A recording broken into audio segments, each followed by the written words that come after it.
Ella no era mi hija, era mi hermana. El diario de mi esposa muerta reveló el incesto. Señor, tenemos un problema con la tipificación sanguínea. Los marcadores no coinciden y el banco de sangre necesita una confirmación antes de proceder. Esa frase, pronunciada en voz baja y con un tono casi de disculpa por una enfermera con ojeras profundas en el pasillo de urgencias, fue el primer dominó en caer. El primer guijarro que inició la avalancha que destruiría mi vida tal como la conocía. Hasta ese momento, mi mayor preocupación había sido el sonido seco, como una rama partiéndose, que escuché desde la grada cuando Mia chocó contra la portera rival. Mia tiene 16 años, es la capitana de su equipo de fútbol, una fuerza de la naturaleza con coletas y espinilleras. Desde que mi esposa Elena murió en el parto hace 16 años y medio, Mia y yo hemos sido una unidad indivisible, un equipo de dos contra el mundo. Yo aprendí a trenzar cabello viendo videos en internet, aprendí a distinguir entre el llanto de hambre y el de cólico a las 3 de la mañana, aprendí a ser padre y madre mientras lidiaba con el duelo aplastante de perder al amor de mi vida a los 24 años. El accidente en el campo había sido brutal, un choque de cabezas en el aire. Mia cayó inconsciente. La ambulancia, las sirenas, el viaje al hospital sosteniendo su mano fría, todo había sido una pesadilla borrosa. Y ahora, esto. ¿Cómo que no coinciden?, pregunté, sintiendo una punzada de irritación mezclada con el miedo. Me pasé la mano por el cabello, manchándome la frente con el barro que tenía en los dedos por haberme arrodillado en el campo. Debe haber un error en sus registros. Yo soy O positivo. Tengo mi tarjeta de donante aquí. Su madre, mi esposa Elena, era A positivo. Lo recuerdo perfectamente porque tuvimos que buscar donantes específicos cuando ella falleció en el parto. Es biología básica. Mia debe ser A o O. La enfermera me miró con esa incomodidad profesional que tienen los trabajadores de la salud cuando saben algo que va a cambiar la vida de alguien para siempre, pero no tienen la jerarquía o la autoridad para decirlo claramente. Bajó la vista a su carpeta. El doctor vendrá en un momento a explicarle con más detalle, señor. Necesitamos hacer pruebas cruzadas más específicas antes de proceder con la transfusión completa. Por ahora le estamos poniendo expansores de plasma para mantener la presión. No se preocupe, está estable. Pero yo me preocupé. Esa mirada evasiva se me clavó en el estómago. Me senté en la sala de espera de plástico duro, con el olor antiséptico y café quemado llenándome la nariz, y traté de racionalizarlo. Errores administrativos, muestras cambiadas, es un hospital público saturado. Esas cosas pasan. Pasaron 40 minutos eternos antes de que el doctor a cargo, un hombre canoso con cara de haber visto demasiadas tragedias, me llamara. No me habló en el pasillo, me llevó a una pequeña oficina privada, llena de papeles y con una luz fluorescente que parpadeaba. Eso nunca es buena señal. Las buenas noticias se dan en el pasillo, las malas a puerta cerrada. Señor, empezó, sentándose y entrelazando los dedos. La situación de Mia es delicada por el traumatismo, pero controlable. Sin embargo, al hacer las pruebas de compatibilidad para la transfusión, nos encontramos con una anomalía genética que debemos informarle por protocolo. ¿Tiene alguna enfermedad rara?, pregunté, sintiendo que el corazón se me salía del pecho. No, no es una enfermedad, es una imposibilidad biológica. Verá, usted nos confirmó que los padres son O positivo y A positivo. Biológicamente, es imposible que una hija de esa unión tenga el tipo de sangre que tiene Mia. ¿Qué tipo tiene? Mia es B negativo. Me reí. Fue una risa nerviosa, estúpida, corta. Una risa de incredulidad. Eso es ridículo. Es un error de laboratorio. Repitan la prueba. O quizás recuerdo mal el tipo de Elena. Ella murió hace mucho. El trauma a veces borra detalles. El doctor negó suavemente con la cabeza. Abrió una carpeta en su computadora. Nos anticipamos a esa duda. Revisamos el historial de su esposa fallecida en nuestros archivos digitales, ya que según los registros, ella dio a luz y falleció en este mismo hospital hace 16 años. Aquí está su acta de defunción y su historial clínico. Elena era A positivo. Usted es O positivo. Un hijo de esa unión no puede tener el antígeno B, simplemente no está en su genética combinada. Para que Mia sea B, uno de sus progenitores debe aportar ese gen. El doctor dejó que el silencio hiciera el resto del trabajo pesado. El zumbido del aire acondicionado parecía un rugido en mis oídos. Lo que estoy diciendo, señor, y se lo digo con todo el respeto y la discreción del mundo, es que para que Mia tenga ese tipo de sangre, su padre biológico debe tener el marcador B o AB, y usted no lo tiene. Salí de esa oficina caminando como si estuviera bajo el agua, con una presión en el pecho que me dificultaba respirar. La cirugía de Mia salió bien. Ella estaba recuperándose en la habitación 304, pero yo estaba muriendo por dentro, sentado en el pasillo.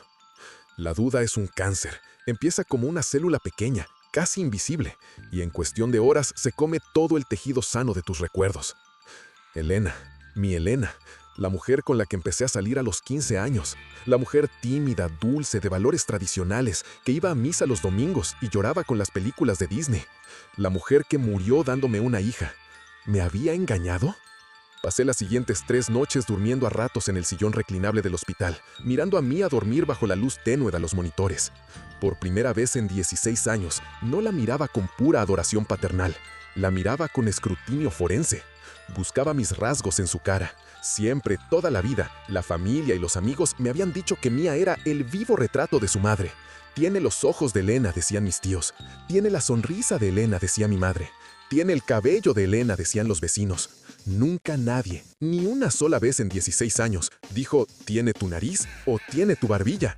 Yo siempre asumí, con orgullo, que los genes de Elena eran dominantes y que Mía era mi forma de tener a Elena viva conmigo. Ahora, cada rasgo de mi hija me parecía un misterio, una pista de un crimen que no sabía que se había cometido. ¿Quién era el padre? ¿Cuándo? Elena y yo estábamos juntos todo el tiempo. Trabajábamos cerca, vivíamos juntos en la casa de mis padres para ahorrar dinero antes de que ella quedara embarazada. ¿En qué momento? Cuando le dieron el alta a Mía y volvimos a casa, tomé una decisión. Necesitaba certeza absoluta. No podía vivir el resto de mi vida con esa espina clavada en el corazón, mirando a mi hija y preguntándome si era una extraña. Compré una prueba de ADN casera de alta precisión, de esas que se envían por correo a un laboratorio certificado.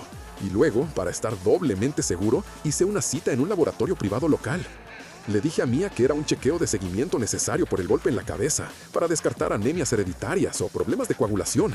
Ella, confiada, inocente, mi niña de siempre, abrió la boca y me dejó pasarle el hisopo por la mejilla sin cuestionar nada. «Gracias, Pa, por cuidarme tanto», me dijo después, dándome un beso en la mejilla. Ese beso me quemó. La espera de los resultados fue una tortura medieval. 15 días de insomnio, 15 días de mirar las fotos de nuestra boda colgadas en el pasillo y preguntarme si todo había sido una mentira. Recordaba a Elena en sus últimos meses, triste, apagada. Yo lo atribuía a las hormonas del embarazo y al miedo al parto. Ahora me preguntaba, ¿era culpa? ¿Era miedo a que el bebé naciera y no se pareciera a mí? El correo llegó un martes por la mañana. Mía estaba en la escuela. Me senté en la mesa de la cocina con el sobre blanco en las manos. Sentía que pesaba 1 tonelada. Lo abrí con manos que temblaban, tanto que rompí el papel por la mitad. Mis ojos fueron directo al final de la página, ignorando la jerga técnica. Probabilidad de paternidad, 0.0%. El presunto padre queda excluido como padre biológico. 0. No era baja, no era posible error. Era 0 absoluto.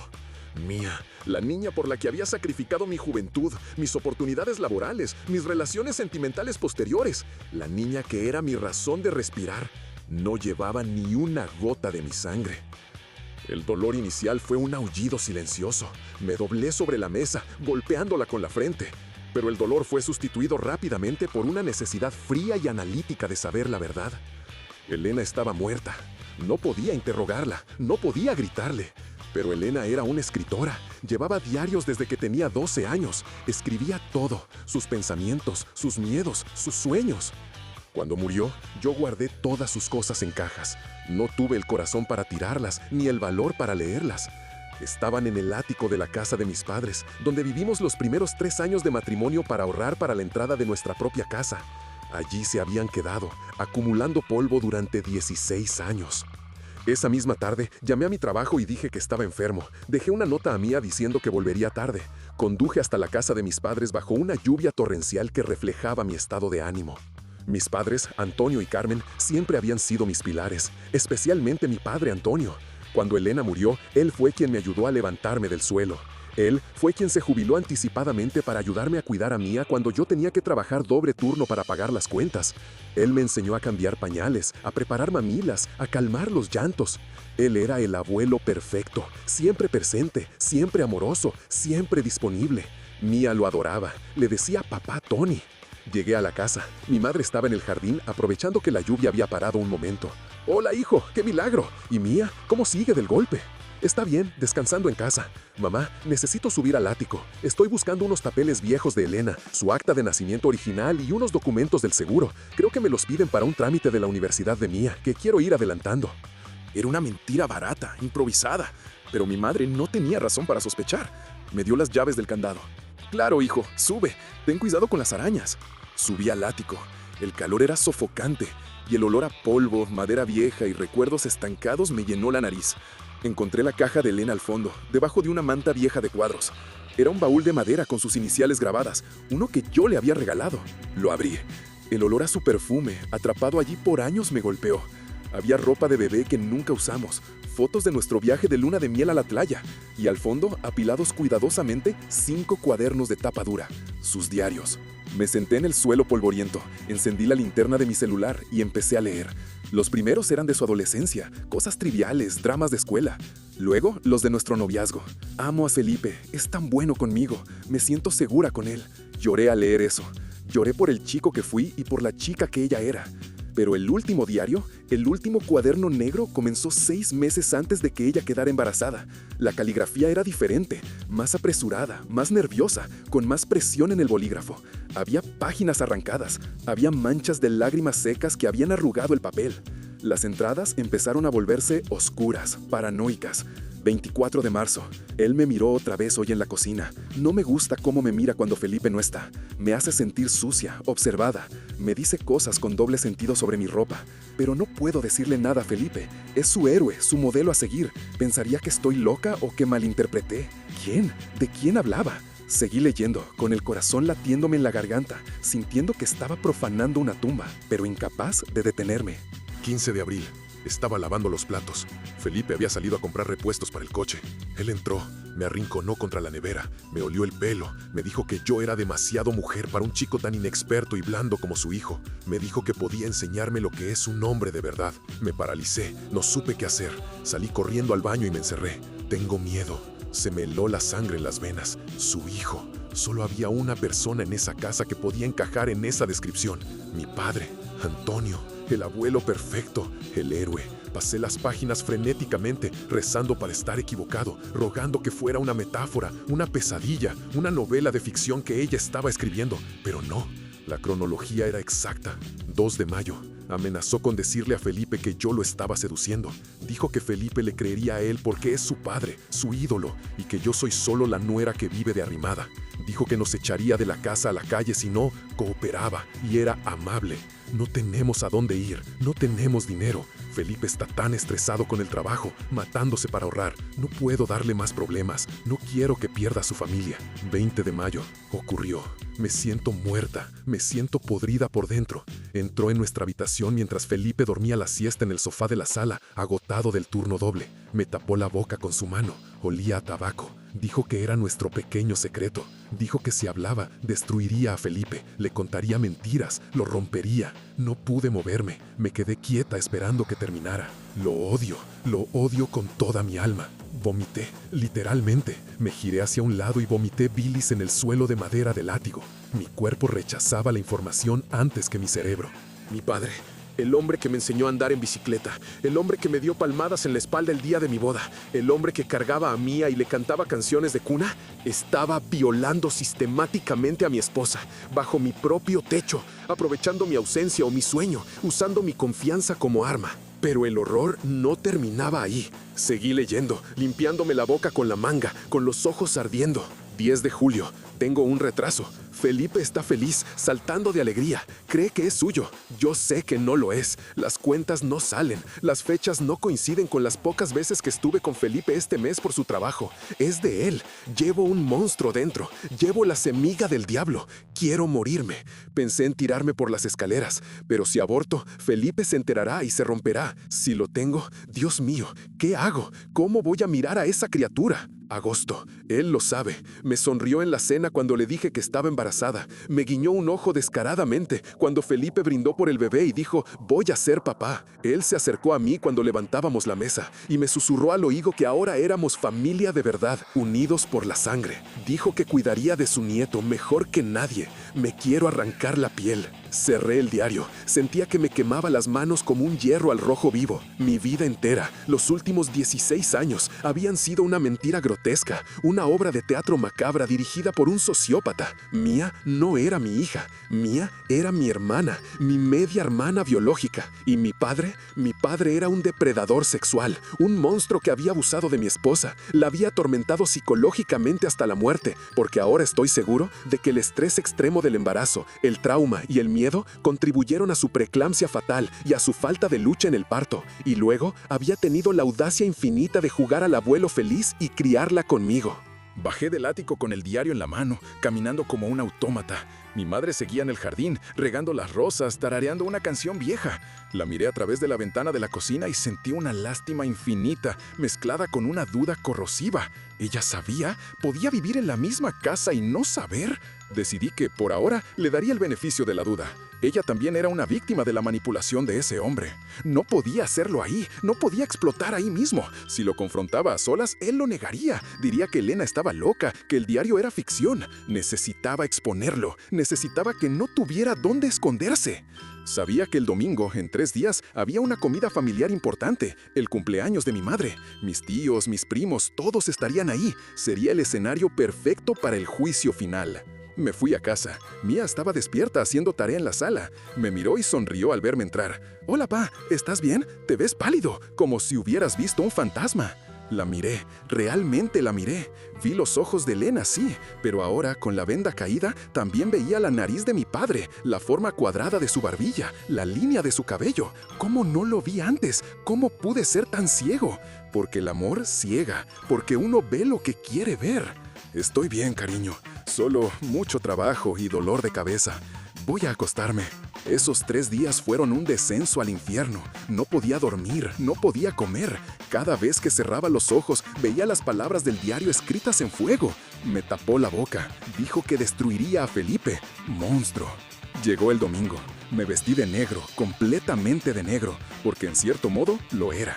Iba a enterrar a mi padre, a mi familia y a mi pasado. Llegamos a casa de mis padres con Mía. El olor a carne asada llenaba el aire del jardín. Mi padre estaba en la parrilla con su delantal que decía «el mejor abuelo del mundo», una ironía que me dio ganas de vomitar, riendo con mis tíos, tomando cerveza. Era el rey de su pequeño reino. Cuando me vio, levantó una cerveza con una sonrisa amplia. «Felipe, Mía, llegaron mis favoritos. Ven aquí, princesa, dale un beso al abuelo». Mía corrió y lo abrazó con cariño. Él la levantó en el aire, riendo. Ver sus manos sobre ella, esas mismas manos que habían sometido a su madre, me revolvió el estómago de una manera tan violenta que tuve que sostenerme de la pared. Quería correr, arrancarla de sus brazos y golpearlo hasta que dejara de respirar. Pero me contuve. Tenía que ser definitivo. Tenía que ser público. «Hola, papá», dije con una voz que sonaba hueca, muerta. Comimos. Soporté las charlas triviales sobre fútbol y política, las risas, las anécdotas falsas de una familia feliz. Mi padre se sentó a la cabecera, presidiendo su mesa, sirviendo vino, actuando el papel del patriarca benevolente. Al momento del postre, cuando trajeron el pastel para mi madre, me levanté. Golpeé mi copa con el cuchillo. «Quiero decir unas palabras», anuncié. Todos se callaron. Mi madre sonrió emocionada, esperando un brindis cariñoso por su cumpleaños. Mi padre me miró con ese orgullo paternal falso que ahora me daba asco. «Hoy quiero hablar de la familia», dije, metiendo la mano en mi chaqueta y sacando el diario negro. De los lazos que nos unen, de la sangre y de la verdad. Mía me miraba atenta, confundida por mi tono serio. Durante 16 años he criado a Mía creyendo que era mi hija. La he amado más que a mi propia vida. He llorado la muerte de su madre, Elena, cada día, creyendo que fue una tragedia del destino, una desgracia médica. El silencio se volvió denso, pesado. Mi padre frunció el ceño ligeramente, intuyendo peligro. Pero hace una semana descubrí algo. Mía necesitó sangre por su accidente, y su sangre no es compatible con la mía. Los médicos me dijeron que era imposible que yo fuera su padre, así que hice una prueba de ADN. Mi padre dejó de sonreír. Su rostro se puso gris, ceroso. Soltó el tenedor. Mía no es mi hija biológica. Solté la bomba. Un jadeo colectivo recorrió la mesa. Mía se llevó las manos a la boca, sus ojos llenándose de lágrimas. Mi madre se levantó, temblando. «Felipe, ¿qué estás diciendo? Eso es imposible. Elena era una santa. Ella te adoraba». «Elena era una víctima», dije con fuerza, golpeando el diario contra la mesa. «Encontré esto en el ático, mamá, en la caja que guardaste. Es el diario de Elena. Ella escribió todo.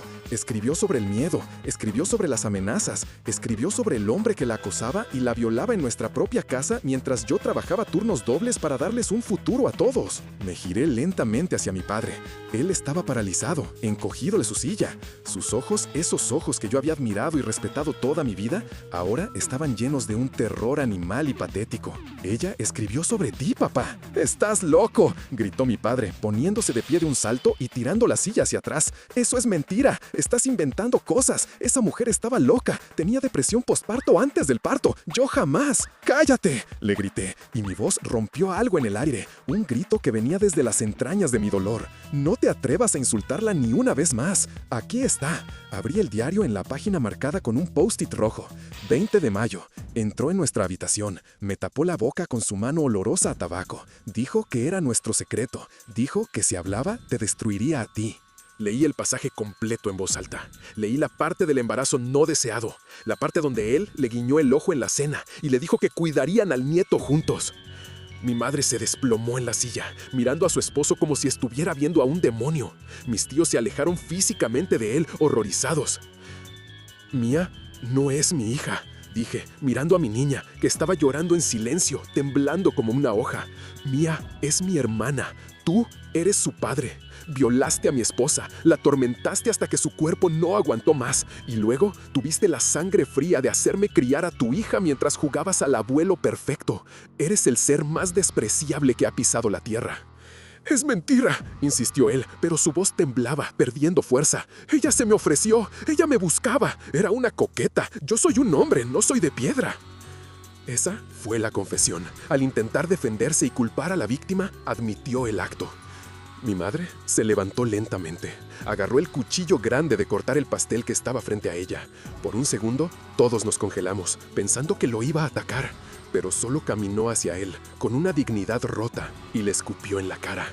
«Lárgate», dijo con una voz que no reconocí, una voz de acero. «Lárgate de mi casa antes de que te mate. No quiero volverte a ver en mi vida». Mi padre se limpió la cara, miró a su alrededor buscando algún aliado. No encontró ni un solo rostro amigo. Todos lo miraban con asco, con repulsión profunda. Mía estaba siendo abrazada por mi tía, llorando desconsolada, sin querer mirar a quien hasta hace 5 minutos era su abuelo adorado. Él intentó decir algo más, intentó balbucear una excusa sobre necesidades de hombre, pero mi tío Juan, su propio hermano mayor, lo agarró del brazo con violencia y lo empujó hacia la salida del jardín. «Si vuelves a acercarte a esta familia, si vuelves a pronunciar el nombre de Felipe o de la niña, te juro por mis hijos que te entierro en este jardín», le dijo. Mi padre salió de la casa, humillado, destruido, solo, pero vivo. Demasiado castigo para lo que merecía. Merecía pudrirse en una celda, pero el crimen era difícil de probar legalmente sin la víctima viva. Su condena sería la soledad y el desprecio. El caos que siguió fue indescriptible. Mía entró en shock. Tuve que llevarla al hospital esa misma noche por una crisis de ansiedad severa. No paraba de temblar.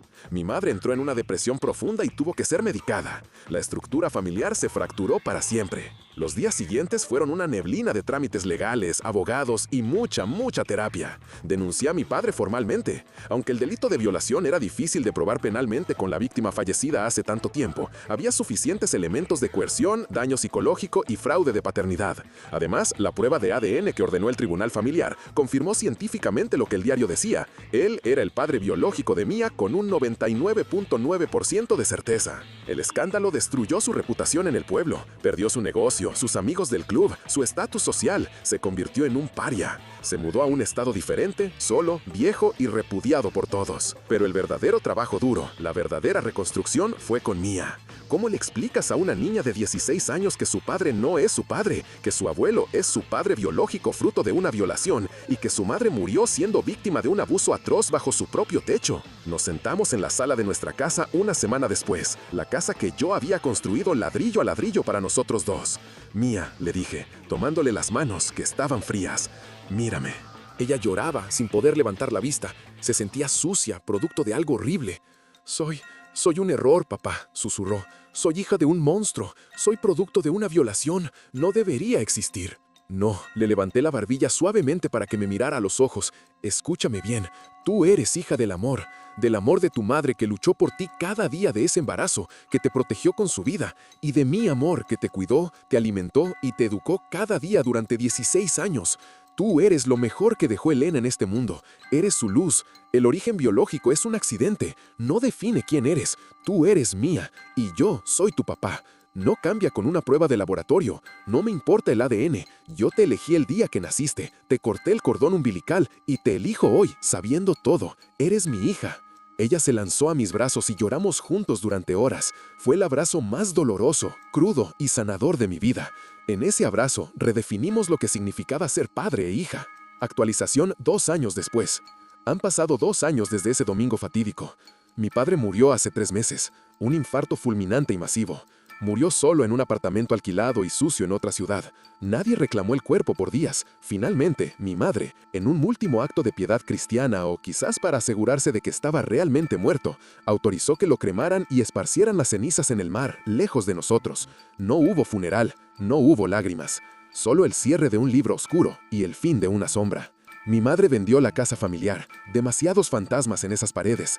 Vive ahora en un complejo para adultos mayores activo, donde tiene amigas y clases de pintura. Ha vuelto a sonreír, aunque la sombra de la traición de su esposo de 40 años nunca se borrará del todo. Nos vemos los domingos para comer. Mía tiene 18 años, acaba de empezar la universidad, quiere estudiar psicología clínica, especializándose en trauma y abuso familiar. Es una mujer fuerte, brillante, resiliente y con una empatía sobrenatural. Ha tenido mucha terapia y aunque tiene cicatrices que llevará siempre, no dejó que esto la definiera ni la rompiera. Hace poco tuvimos que llenar formularios para la inscripción y las becas de la universidad. En la sección de padre, tutor legal, ella se detuvo un momento y me miró con el bolígrafo en la mano. Pon mi nombre, le dije, anticipándome a su duda. Ya lo puse, sonrió, con esa sonrisa que ahora sé que es de ella, propia, no heredada. Felipe Méndez, mi papá. Legalmente, inicié un proceso de adopción de adulto, un trámite legal que permite adoptar a alguien mayor de 18 años para formalizar lazos afectivos, para que, ante la ley y el mundo, no haya dudas. Mía es mi hija, siempre lo fue. El diario de Elena lo quemamos juntos en una fogata en la playa, en el aniversario de su muerte. Dejamos que el fuego consumiera el dolor, el miedo y el secreto. Dejamos que el humo se llevara al monstruo. Nos quedamos con los recuerdos buenos de ella, los de los primeros diarios, los del amor adolescente, los de la esperanza. Esta experiencia me enseñó que la familia no es sangre. La sangre es un accidente biológico, una lotería genética. La familia es lealtad. La familia es quien se queda a tu lado cuando el mundo se cae a pedazos. Mi padre compartía mi sangre y fue mi mayor enemigo. Mía comparte mi sangre de una forma retorcida y dolorosa, pero es mi mayor bendición, mi mayor orgullo. A veces, la verdad destruye tu vida tal como la conocías, la hace añicos, pero solo sobre las ruinas de la mentira se puede construir algo verdadero y sólido. Ahora, nuestra vida es real, dolorosa a veces, imperfecta, con cicatrices, pero real, y no la cambiaría por la ignorancia feliz de antes. Si están pasando por secretos familiares, si sienten que algo no encaja, busquen la verdad. Duele, quema, pero libera, y la libertad vale cualquier precio. Yo soy Felipe, soy el padre de Mía, y eso es lo único que importa en este mundo.